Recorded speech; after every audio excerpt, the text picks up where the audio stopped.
Alright, we're finishing up the idler arm on the 1992 Dodge Dakota LE 4x4.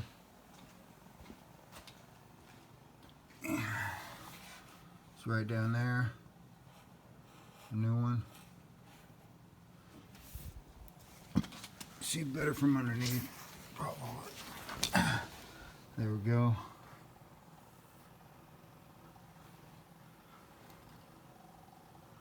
And then from the bottom,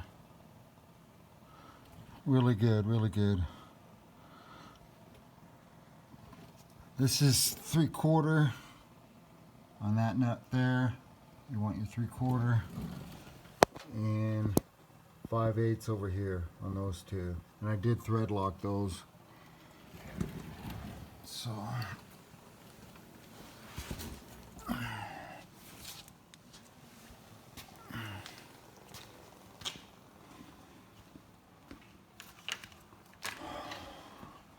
So I'm real happy with that part that I got.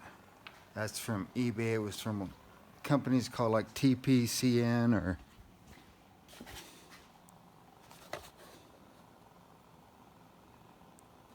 anyway, I got it off of eBay.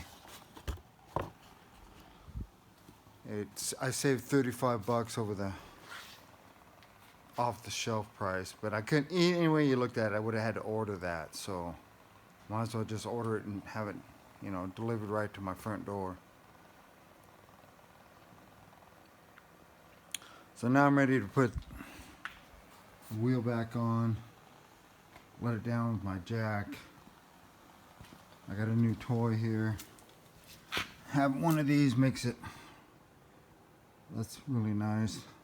Those ain't cheap, but really helps a lot. So yeah, now the Dodge is ready to go back to work. Plenty more stuff to haul and fence to fix, even though it's cold out there, but that doesn't matter.